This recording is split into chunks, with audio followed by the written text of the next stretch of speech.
Bene, buongiorno a tutti cari radioascoltatori, siamo qui con Liz Wardley. Come sapete siamo sempre alla ricerca sul territorio di competenze e di persone che possono ispirare la nostra realtà del Piceno. Siamo andati un po' oltre il Piceno, questa volta ci siamo recati sulle coste dei nostri mari, quindi quasi ai confini un po' del mondo, e abbiamo deciso quindi di invitare oggi un esponente molto importante per quelli che sono i diritti delle donne, ma soprattutto che sa farsi molto valere in mare in quanto capitano di un'imbarcazione che ha appena partecipato proprio all'ultima Volvo Ocean Race. Stiamo parlando di Liz Wardley. Good morning, Liz. How are you? Please introduce yourself to our audience. Okay, well, thank you for having me. So, yeah, my name's Liz. I was born and grew up in Papua New Guinea. I grew up around fishing boats, so I always had a love of the ocean from when I was very young. I started sailing when I was 13 on beach catamarans. And then by the time I was 20, I was racing around the world on my first Volvo Ocean Race.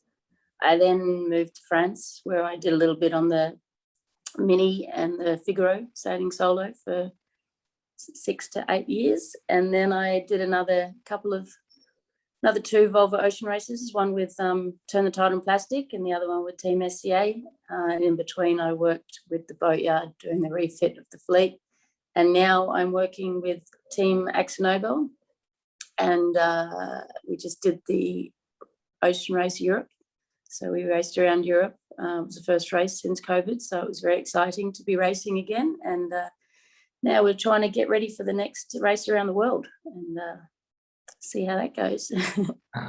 Ok, Liz ci ha introdotto, ci ha detto innanzitutto che lei ha cominciato all'età di 13 anni a lavorare proprio su navi effettivamente, per poi evolvere e competere oggi nel team AkzoNobel, dove è capitano dell'imbarcazione stessa.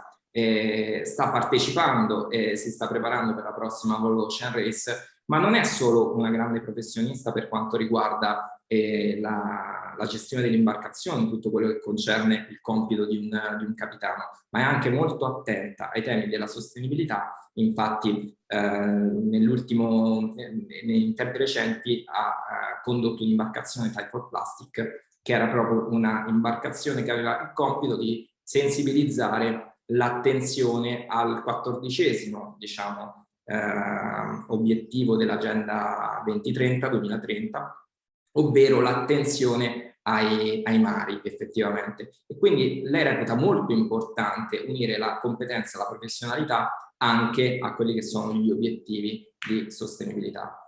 Okay, Liz, you mentioned, I think, many important things, but first of all, the attention to the plastic issue. So you told about your last experience in Type for Plastic. And I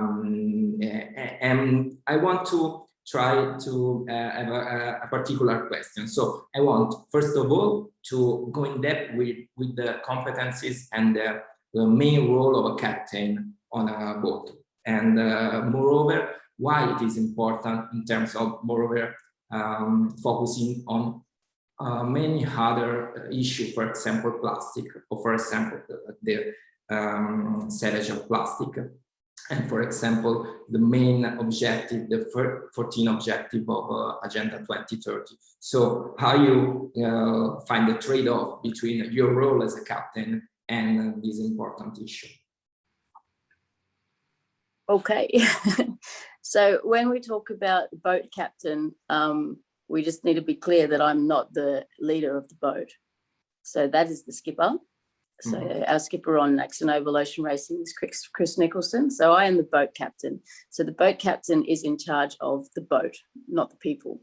So I look after everything that is technical about the boat. I keep the boat running. If there's a problem, I will either fix the boat or organise to have the boat fixed. I am the liaison between the technical team, the shore team, and the sailors. So if there's any modifications to be done or repairs or things like that, then I'm the person in the middle trying to organise it from both sides. And then when we are actually racing, I do all the checks, I do the maintenance, I make the water, I charge the batteries, and I run our science equipment. So on board the boat, Turn the Tide on Plastic, all the way around the world, we had on board a machine called an ocean pack, and that was measuring salinity, pH levels, and carbon dioxide in the water. And we also had a microplastic filter, a filtration system. So when we ran the water maker, we also ran water through a series of 3 filters, and it would trap microplastics that we found in the water. And when we got back to land, we would give these filters to the scientists, and they would take them away, and they would tell us how much microplastic we had been sailing through. And it was pretty amazing, because I don't know if you've heard of a place called Point Nemo, but it's a place in the middle of the Southern Ocean between New Zealand and Cape Horn, where the closest person to us is on a space station, and we recorded microplastic there. I changed the filter exactly at Point Nemo, and we had microplastics in the filter. So it's pretty, there was some pretty groundbreaking data that we brought back, because it had never been done before, and the results were pretty sad.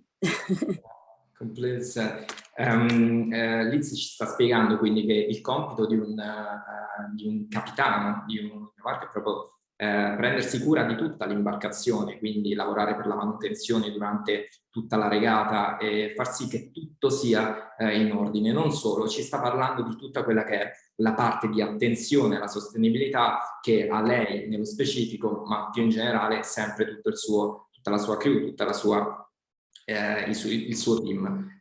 Ci ha parlato di un filtro che si trova proprio sull'imbarcazione, che serve per misurare anche la salinità e togliere anche la salinità dall'acqua per avere dell'acqua a bordo, e ci ha detto proprio che in un punto sperduto proprio vicino alla Nuova Zelanda sono riusciti a trovare della plastica proprio nei mari, quindi questa è davvero una cosa spiacevole. Il tema della plastica è davvero un tema molto importante, soprattutto per la nostra sostenibilità e per il futuro delle nostre generazioni, quindi trovare un modo sempre per cercare di abbassare il nostro impatto è fondamentale. So Liz, we are going about sustainability. So you told us your role in terms of and what you do for sustainability, especially in the ocean. I would like to have your point. What a common people can do for lowering their impact. So the plastic you found maybe was delivered by a man. It is for sure. So I would like to know how common people in their daily routine can lower their impact in terms of plastic. So if there's one thing we know for sure, that all the plastic in the ocean definitely came from man, because we made plastic. So there's very simple things that people can do absolutely every day of their life that has no impact on how their life it will have no change in their life, and it will make a massive difference to the planet. And that's reusing things, recycling things, just, you know, simple things like that. You use a recyclable coffee cup if you drink coffee every day. Take it with you, wash it, use it again and again and again. Your water bottle, there's refill stations everywhere for water these days, so you can just carry a bottle with you. If it's too heavy, empty it, refill it again when you need it, you know. So shopping bags, I mean, a lot of the shops these days won't give you a bag unless you pay for it, but, you know, it's just a matter of a habit. Just remember your shopping bags, take them with you. Very small things will make a very big impact if everybody does them. Importantissimo messaggio quello che ci ha detto adesso, che le piccole cose possono avere un grande impatto, quindi come avrete sicuramente capito, riciclare in continuazione quelle che sono le nostre sicuramente shopping bag, quindi non utilizzare nuove shopping bag ad ogni acquisto, comunque vada utilizzare delle anche comunque bottiglie in vetro, quindi cercare di comprendere dove il nostro impatto può essere regolato, davvero attraverso piccole cose. Ed è un lavoro da fare quotidianamente. Lo stesso lavoro che anche Liz quotidianamente fa è stato sicuramente premiato nel suo contesto. Infatti a lei viene riconosciuto in un ambiente molto complesso come quello della nautica di essere davvero un capitano molto esperto. Allora cerchiamo di comprendere, oltre questa attenzione alla sostenibilità, capire come si può arrivare ad ottenere grandi risultati, un grande rispetto all'interno del mondo. So we are doing now over your challenge about sustainability, your everyday challenge. So I think that the everyday training and step by step can lead us, all of us, to big achievement as you are now. So in your environment, you have now a big respect. For example, I read that Chris Nicholson said that you said that you are one of the most competent in your profession. So I think it's really important. We saw in the past that there were for women it was an hard issue dealing with the nautics and boats. So what is your point of view? How which is for all of our women and all of our men the main point to integrate in the environment where they act every day, where their professional are developed? I'm not sure I understand the question, sorry. Okay, I mean you every day really do a big job in your everyday life in terms of marine yacht, in terms of captain. So your job is to deal every day with big challenges. But I think that your environment is a really hard environment. So okay, so I would like to know from you, in a similar environment, how can a woman or can a man be more integrated in their environment, that respect from anyone in this environment? That's a big question. Okay, simple question today for you. Okay, so I think the reason why, well, I'm very happy in my job. I'm very lucky that I do a job that I love. So this job to me is also like my hobby. I love boats. I play on boats even when I'm not at work. I have a boat of my own at home, a very small one, and I'm always pulling it apart and fixing things and servicing things.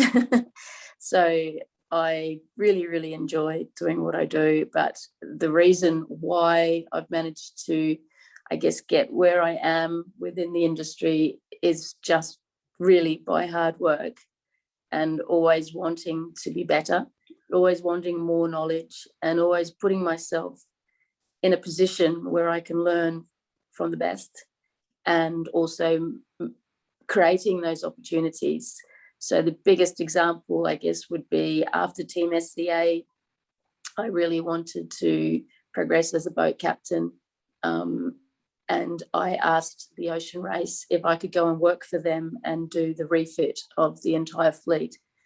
So we had 7 boats and 1 new boat, and we had to take the boats apart completely, service every single component, put them back together, test them, and then give them back to the teams. And I asked if I could be a part of that process so I could learn the boats completely. So they said yes, and I joined the refit in the engineering department.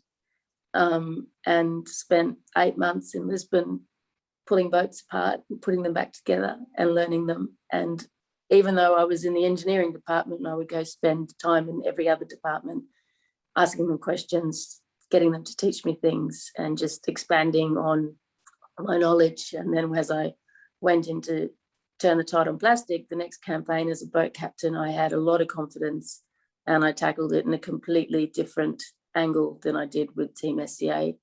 And now I have the chance to be the boat captain with AkzoNobel Ocean Racing for this race that we just did. And yeah, just get a little bit more confidence every time, learn a little bit more every time, have a very good work ethic, and work hard.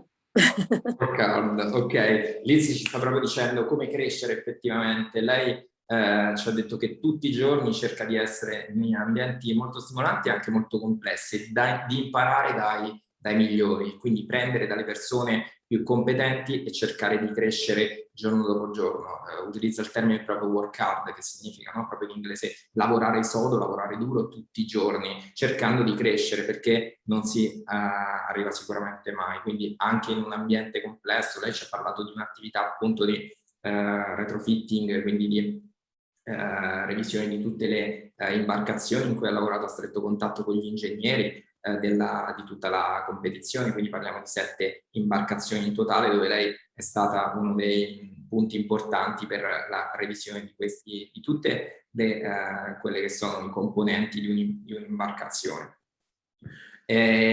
So Liz, we know that you are very busy at this time, and you will deal with, as you mentioned previously, will deal very soon with the next ocean race. So we don't want to steal your time anymore, but I would like you to please leave us with your teaching, for example. So what do you want to leave our audience by your interview? Wow. As you see, only simple questions today for you. Yeah, good. Next time you invite me on the radio, I'll have to think a little bit more. So yeah, I guess just going back to the whole working hard and making opportunities, it's, you know, if you really want to do something, it's up to you. No one's going to come to you with a plate with what you want on it. So it's up to you going out and finding it, making it happen. If it doesn't happen straight away, figure out another way to make it happen, because it can happen. It's all up to you.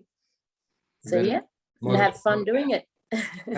Divertitevi, quindi ci dice Liz, ma soprattutto l'unico modo per far accadere le cose dipende proprio solo da te, dipende solo da noi. Se le cose che immaginiamo non accadono, impegniamoci, perché sicuramente accadranno in altra maniera, proprio come è accaduto a Liz, che giorno dopo giorno con gli obiettivi della sostenibilità, con l'attenzione alle donne e una particolare vocazione per il suo lavoro, si dedica per lo sviluppo sostenibile del nostro pianeta. So Liz, thank you very much for your time. I think that it was a really good for global audience to hear you. So thank you. Thank you for having me. Okay, I'll stop with the registration maybe.